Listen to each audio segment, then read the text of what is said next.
तो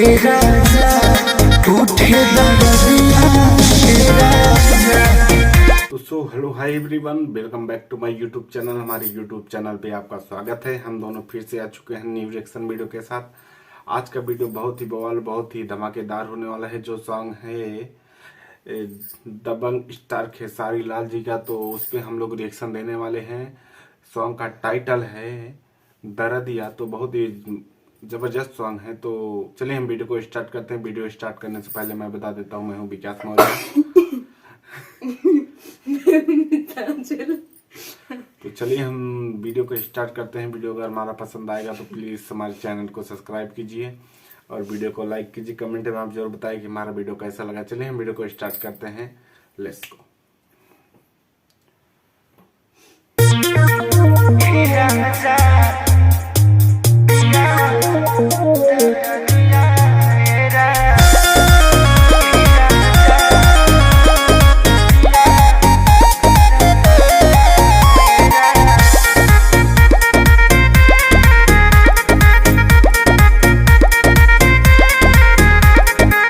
कदेला कौची ना हमारा बुझाता, भोरे से काहे तू पजरिया पिराता। काया झुरा गइल रे ननी के काट में, तनिको न सोचल ये राजा जी रात में।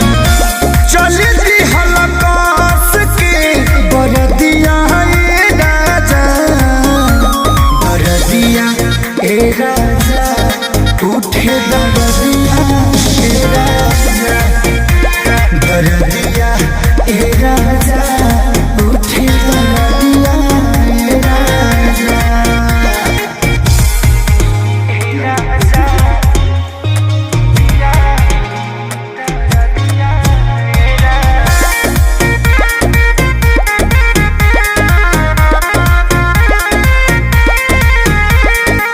तू करवट गइल हे राजा, देह से लिपट गइल।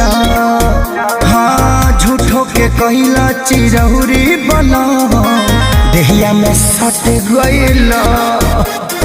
ए पिया सोना तू करवट गइल हे राजा, देह से लिपट गइल। झूठो के कइला चिरहुरी बना, लगे तू सट गइला। खाई गइला बुझी पर सदिया ए राजा, दरदिया ए राजा, उठे दरदिया ए राजा, दरदिया ए राजा, उठे दरदिया ए राजा।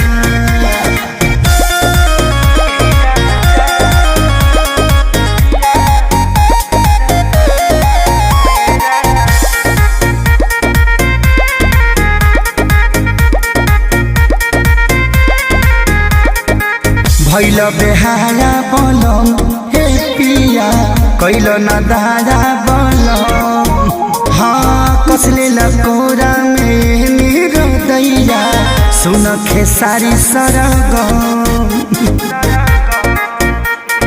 ए पिया भैल बेहारा बनम हे पिया, कैल न दादा बनम। कसले लकोरावा में रहतैया, सुन खेसारी सरगम। हाँ असर न करहता हरदिया ए राजा, दरदिया ए राजा, उठे दरदिया ए राजा, दरदिया ए राजा, उठे दरदिया ए राजा। चली दी हलकास के बरदिया ए राजा, दरदिया ए राजा, उठे दरदिया ए राजा। तो दोस्तों उम्मीद करता हूँ कि वीडियो आपको जरूर पसंद आया होगा। अगर पसंद आया तो प्लीज़ हमारे वीडियो को लाइक कीजिए और चैनल को सब्सक्राइब कीजिए। कमेंट में आप जरूर बताएं कि हमारा वीडियो कैसा लगा। अगर जिस वीडियो पे रिएक्शन करवाना है तो आप जब कमेंट में लिखिए, हम जरूर इस पर रिएक्शन करेंगे। चलते हैं नेक्स्ट वीडियो, मिलते हैं नेक्स्ट वीडियो में, तब तक के लिए नमस्कार।